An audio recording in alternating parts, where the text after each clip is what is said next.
Welcome back to the GSTL. It is TSL against LGIM today. I am Wolf, with me is Calder, and currently the score 1-0 in favor of LGIM. Yeah, indeed. We have Lushira with a win against Revival, and now he is up against Inori, against the Protoss player, and he is facing him on Entombed Valley. Entombed Valley, a tough map for Revival, or rather for Lushira to have to play on. We saw yesterday, though, Inori with crazy late game multitasking, like that's where he looked strong, and this is the map for that. This is the map where you will likely have to play late game against a big clump of Spine Crawlers and Broodlords. He yesterday was able to play without a Mothership because he was kind of forced in that position by Moon. Imagine though, if he had a Mothership yesterday, how well he could have played. Yeah, well, there's a few changes and a little bit of a better read against Moon in the early game. He would probably have been able to give Moon a really, really hard time. But Moon had an amazing macro game. His multitasking was just excellent. He was everywhere at the same time, dominating the map, attacking at 4 positions at once. And today, well, Inori will definitely be prepared. It's the same matchup once again. And we are starting with the match in a few seconds. Ladies and gentlemen, the GSTL LGIM against TSL, Lushira and Inori.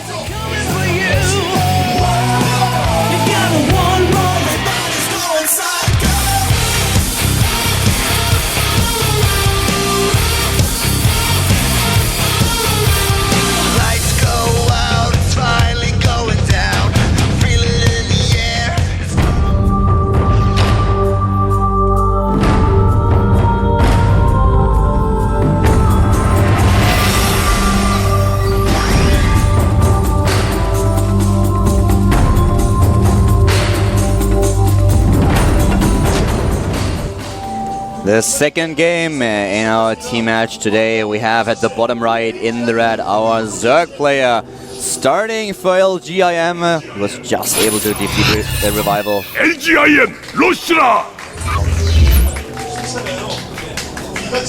Looked really strong in the last game. And now we'll find out how his Zerg versus Protoss is these days. He's up against the Protoss player, starting cross map at the top left in the blue. We have for the TSL team, TSL Inori! A tough map for our Zerg player here going up against Inori, but that is basically how the GSTL gets played, man. If you're a Zerg player, you're always vulnerable to a snipe on this map by a Protoss. You just always will be. It's just the beauty of the system. I really love the system. The elimination system is, in my opinion, the most dynamic one. It's really awesome to watch these matches. Of course, there's always the potential of an all-kill, but even all-kills are exciting to watch. And yeah. I will always prefer it over, well, I don't know how you call the other system. In Warcraft 3 we had basically 2. We used the elimination system, and one where you played like 5 1-on-1s, and this is more exciting to me. I find this one to be a little bit more exciting as well, but you know, there's something about the other format that I really like as well, and I think that for the GSTL, since this is the way it started and this is the way, you know, traditionally it's been done, I don't think it will ever change. But if it did, I would be okay with it. Like, I think I would have to take some time to adjust, but I really like both formats. I think this one is definitely the one that we've become accustomed to and the one that we really enjoy. So I hope, just for the sake of not changing, like, I'm actually one of those people who doesn't really hate change. I hope that we can keep this format the same, but if it did change, in fact, I would be okay with it. Well, we have a Nexus first, actually, for Inori. And yeah. He just finished his Forge. Going gate before cannon, cutting a few corners. We've seen people try to do this time and time again recently, and I really like it. 6 Lings coming out for Lushira, however, and I wonder if he will actually be able to, well, he's not going to try to, so he will not run by. Well, the cannon will definitely be ready, so it will pick off a few Zerglings, and we saw yesterday a very nice defense, by the way, against Lings that ran into the main base by Oz. I was so amazed. He had to fend off 6 Zerglings in his main base. He lost 1 probe. Yep. It was really nicely defended. Double hatch going down, of course, now for Lushira. Was able to deny that pylon. Double hatch at 4:30, so very early. No, the question is the final timing. Yeah, you're right.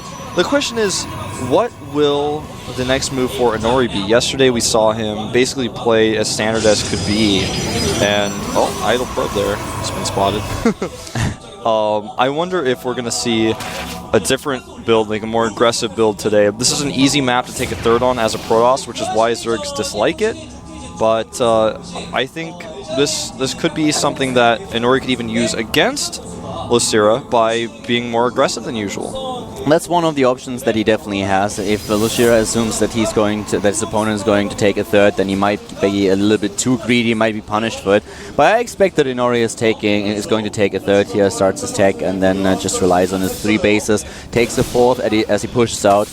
I'm a little bit more curious about what exactly Lucira is going to do here. If he's trying to hit a timing where he can pressure the 3rd as soon as the Protoss player tries to take it, or what exactly his game plan is. Yeah. He's killed 2 Zerglings now with that Zealot, and as a result, there's not any scouting information really close up to see if +1 is being researched. He's got an Overlord at the natural checking that there's no gases. He doesn't have anyone to check for +1 though, and I think that's really important because that's something that he would potentially expect to see. This probe continues to be shown here, and this may lead him to believe, oh, okay, 4-gate pressure, I want to make a lot of units, so I like that he's keeping this probe with the Zealot, plus extra DPS. We have a lot of Zerglings now just built, 8 in total, and they will be able to pick off not only the Zealot, but also the probe, at least if they can get a hand on them. Yeah, I think he actually wants him to force the links here. Not going to make a pylon though, and no additional links coming out, just droning, knowing, oh, okay, I killed the probe. No pressure coming out. 3 gateways are spotted, but he knows the timing for these is very, very late, and will actually be able to defend against any potential pressure that comes as a result. Triple gas. +1. Yeah, triple gas coming up for Lucira, and no +1 still for Protoss. There it is. Starting it very, very late, and yeah, the triple gas immediately for Lucira, and let's see what exactly he's transitioning into. We have 42 against 43 harvesters at this point. The scouting overlord just dies, supply blocks Lucira here. Yeah, he's making a few overlords at a time now. Additional cannon going down as he prepares to take a 3rd base. Nexus is dropped, so he is going for that faster 3rd base option. Pretty normal to see on this map. Will actually catch these slow Zerglings as Zergling speed is super late. Will the Lings actually scout? It looks like they will. Yep. Oh, didn't actually see the Nexus, but he can assume it. Yeah, he definitely can. At this point, we have a lot of gas for Lucira. He's trying to start his tech. He's droning like crazy. He's going for there now. Speed has been started very late, as we have for Inori, obviously the robotics facility first. He will be able to get observers into play. And the one thing that I don't really like all that much of Lucira is that his creep spread is really mediocre. It could have done a lot better with the creep spread, and this is so important on this map, especially connecting your bases. The rocks are not killed. Yeah, and this is going to make this attack so much more deadly. He's going to lose a few drones, and this is what I really like. He sees the rocks are still there. He also sees that his opponent does not have Zergling speed yet, so he's trying to make use of that. He will save his Stalkers, in fact, as well. But you're right, the creep spread could be better. Twilight Council and Robo going up now here, and with all the gases and droning that we're seeing from Lucira, it looks like he's going to play. Basically, we've talked about this so much. There's kind of 2 options for Zerg when the Protoss is a fast 3rd. You either pressure with a ton of roaches from multiple angles, or you get high tech quickly and get a 4th base. And it's looking like he wants to do that 2nd option. Get better tech a little bit faster, get that 4th hatchery up, because he's not really started to produce very many roaches just yet. We've also seen Spire play with Mutalisks on this map. There's a lot of options that Zerg has, and for Protoss it's very important to scout what exactly you're up against. But obviously with the 3 bases we also see Blink, so even if there would be a Spire, a very early one for the Mutalisk, which is not the case here, he would be kind of safe against it. With Blink he can always just chase those Mutalisks away. But Lucira goes the more traditional style. He goes for the Infestation Pit, starts with his upgrades, and will then transition into the late game scenario, taking a 4th and a 5th. Yeah. I think we may just see him get a Hive right away after that Infestation Pit as well, unless he wants to try to get these Infestations out to hold this attack that's coming, because right now he's skimmed so much on units. He only has 10 Roaches. He's got the Infestation Pit done. He's going to need Roaches to hold this though. Infestors are going to come out with not enough energy. Pathogen glands aren't done yet. And actually, he's going to go home, and Nori's going home here. He's not going to commit. It's a little bit dangerous. It's a big map. You know your opponent already spotted what you did. He's on 3 bases. He usually will have the production in order to get enough units. You already took a 3rd, so your attack is a little bit late. If you play this on 2 bases and play with the Immortal push, then you can do a lot of damage. But the timing is kind of late, so you always risk losing your units in the middle of the map, and that's what he kind of wants to avoid. Yeah, we see the Hive does get started right away with the Spire, and from here, he's going to go for Broodlords very quickly. No 4th hatchery, as he knows the potential of an attack still exists. He's seen the army several times now with the Watchtower. Now he's going to put on a little bit of pressure to try to keep the TSL player in his base a little bit so he can get that hive up, get that Greater Spire going without really being pressured. Put TSL and Nori on the defensive a little bit. We have a macro hatch in the main base. And there's actually, in my opinion, not really a reason why you should not try to build a 4th base. Even if you have to give it up, you don't commit too many minerals to it. He has a high mineral count at this point anyways. So just building the hatch will definitely help him. He already has 88 harvesters, so just getting a few harvesters over to the 3rd will help him as well, saturating those mineral lines. So definitely something that he can afford and should probably do, as the biggest problem for him is now gas, and at the 4th base he does not have to mine minerals. If he focuses on gas, he will be way better off. Yeah, you're absolutely right. Right now, the Hive has been spotted, and this is exactly why he's going. He's making a Warp Prism. The 4th base is being taken at the bottom. Yeah. But Inori, he is actually on top of his scouting. He's like, all right, I've got a timing here. Bringing a Warp Prism, getting +2. I already have +1 for my units. My +2 is a little bit late, but I'm actually going to hit with a timing here. When you don't have that many Infestors, and you don't have Broodlord tech, and you're not going to hold this 4th base. Yeah, he will cancel it. He has to cancel it. This is something that he wants to... He didn't cancel. Oh, he did not cancel, you're right. But he wants to make sure that he's not getting this 4th, because he knows that the gas is a problem, or will be a problem for Lucira. So if he allows it, it's going to be really tricky. But look at this blink. That was actually horrible. All those units are out of position. And now, oh my god, the Sentries and the Immortals are so exposed. Thanks to the force fields, he's able to save most of them. But the Fungal takes down one of them, and another... Oh, wow. He may have overextended a little bit there. Yeah, he did.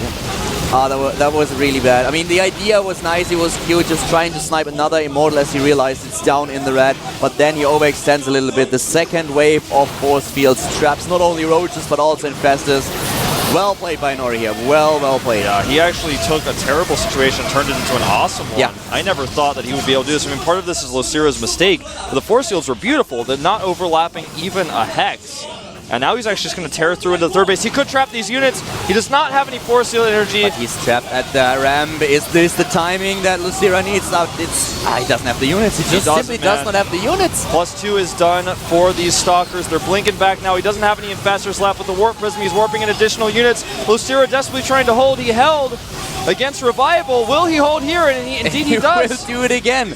The reinforcements are enough to force his opponent back. Inori at first had way too many Stalkers, and it looked like he could overpower Lucira. But the reinforcements, they are enough. Now he's trying to pressure his way in here, but there are already new Stalkers that just arrived a few seconds ago, and with their help, this is once again not possible for Lucira to win. Yeah, this is a little bit futile. He is going to try to trade well, but it looks like he just barely does not have enough. Look at the supply difference. It's just, it's too good for a pros player. And Nori keeps most of his Stalkers alive with really nice control. The Warp Prism is still here. He'll have to cancel this base again.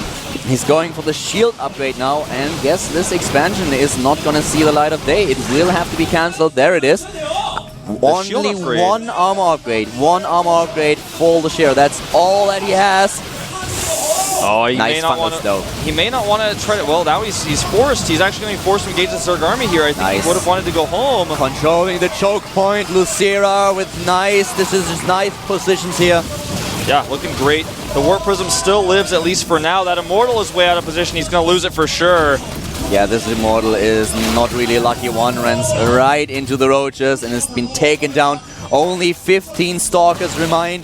74 against 73 Harvesters, and Inori and Lucira with a really nice battle. But right now Lucira took suddenly a huge leap in supply and is now up with 50. The Plasma Shields upgrade is finishing up here. That's an interesting choice by him. He will actually likely be able to hold this push with good Blink Stalker Micro with these Immortals in the mix as well. He has 3 of them. Photon Cannon finishes as well. Lucira decides to retreat. One of the reasons why he took Plasma Shield instead of armor here is that he's relying heavily on Blink Stalkers. And if you have a decent Blink Stalker Micro, you can just make sure that you always blink them back individually as soon as the shields are gone. So shields kind of make a lot of sense here. Plus the Immortals, of course, get a huge bonus from this as well. And not only that, but the Photon Cannons, for example, will get a slight advantage as well. Lucira is finally able to take a bit of a deep breath here and trying to stabilize again, because he did not get the Great Aspire. He was just so focused on defending and is now stuck with this Infestor and Roach composition. He even gets Adrenal Glance and +3 for the ground attack, but no Great Aspire transition, as right now his mindset is just like, okay, I am going to take him down right now. Oh man, this is going to be terrible for Inori. He's totally out of position, and he will actually lose this 4th base. Absolutely, as well as that Sentry turns around here, but it's not going to be fast enough to save it.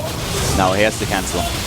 There's no way around it. There is the cancel, and the first few Fungals they hit at a horrible position, really horrible position for Inori, but he blinks up with the Stalkers, and now he has a nice concave, but those Immortals are a little bit exposed. Yeah, they're a little bit exposed, but they are doing a ton of damage. +3 weapons is not done. The big problem is the Infested Terrans. They are not affected by that Immortal shot, and he will actually take out the majority of these Immortals. 2 more will fall. They will be targeted, and from there, this has been such a great trade for Lucira. Oh yes, indeed. All those Immortals are gone, and it will take ages for Inori to get them back into the battle. So now with 4 bases against 3, Lucira has a great position. He's researching +3 ground attack. He's researching +2 armor, and Adrenal Glance is going to finish very, very soon, while Inori is struggling to establish another expansion. Yeah, Inori is going to lose his Stalkers out in the middle of the map right now as well. Well, it does blink away, but he's still going to lose a ton of them. Lucira just does not care anymore. He wants to end this game. The Lings trying to close the distance, and they will. Fungal's going down on the Stalkers. Checkmate indeed. This is checkmate. He's moving in with everything he has. Infested Terrans, Roaches, reinforcements are already building. Even if Inori is able to hold this somehow, then the next wave will probably just crush him. The upgrades are about to be done. Now Adrenal Glance is ready. Yeah. The first push from Inori almost succeeded. When it failed, he continued to warp in units, and Lucira just got them for free. GG! Lucira takes a 2nd win, and this series is looking grim already for TSL. They're not out of it yet, but they've lost 2 players, including a sniper. Indeed, they lost Revival and Inori. They are down 2 games. Wolf, I don't know. Pretty soon it will be time for the Simple Show. Yeah, I think so. I think you're right. I think they will try one more player first. I would not be surprised if we see Hyun again first. Yeah, I think we're having a Symbol and a Polt last again. Yeah. And I'm thinking that Hyun will be the choice of Coach Lee next. He may decide to... look at the map. Yeah, the map is Antigua. This is not what I expected. Seeing Polt this early may indicate that TSL, in fact, wants to use Symbol as a closer rather than using Polt. Polt was probably a little bit disappointed that he wasn't able to play yesterday. We talked with him after the match, and he's like, yeah, well, I would have loved to do an all-kill, but that's basically the running gag. When it doesn't matter to whom you talk, it's always kind of a running gag. How is it today? You're going for an all-kill, reverse all-kill, and they're like, yeah, we'll see. But yeah, Antigua against the Zerg player, so... Could be Polt, could also be Center, for example. Could be, you know, a newer Terran player for TSL. I've heard good things about Center. Definitely hasn't made a splash yet. Hasn't appeared. He's one of these, like, Harriers, you know. He's one of those players that are just kind of out there. It's like, well, who is this guy? He's on the team. You can see the IM team, by the way, behind us on the bench, and they are currently really, really happy. Everything is going according to plan, so we'll see if Lucira has been taken out by the next player, or if he can actually bring his team to a 3-0 lead. Yep, and we're going to find out now who that player is. Polt is sitting to the top left. He's not sitting in the middle anymore, and it is going to be Polt. Yep, Polt's coming out early. He's like, sup, son? Not being last today. No, he will not. He watched his teammates fight and struggle yesterday, and today, the captain, he's taking charge here. Lucira looks more concerned about his mouse cord right now than his opponent, because he knows he's already done a pretty good job. He's forced the Optimus out of TSL. He has forced Polt to come out very soon here, and this is something that the IM coach is probably smiling about on the bench right now. It's a tough opponent, though. Yeah, but Polt is an amazing Terran versus Zerg player. Yeah, that's what I mean. It's going to be a tough opponent for Lucira, you know, and indeed, if Polt wins here, may have to consider bringing out the big guns early as well. When you were at DreamHack, you were able to watch a lot of Polt's TVZ games, and you were really impressed by him, weren't you? Yeah, and also at Spring Arena, I was even more impressed. I was so impressed by this guy's TVZ. I think he's actually the best TVZ player in the world right now, arguably. You know, MVP up there as well, but Polt, man, with the way he splits his Marines, the way he makes games work when he has no money, no economy, he still wins games. He knows just when to attack, just how to do it. He teaches mules how to fight.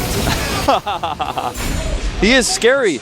I have seen him attack with a being 50 supply down, having no economy against super good Zerg players, split his Marines against Banelings, against Ultralists, and just win games because he knows where to attack, how to attack, and when to do it. He goes at the right moments.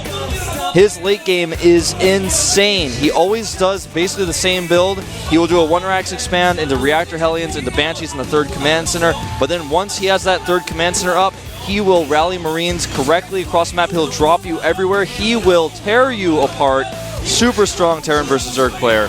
And Lucera, he knows what is up now. He knows that he has to be really, really careful. On Antigua especially, this is not going to be an easy one, but so far, he played really well, and we'll find out if he can continue his streak against Polt.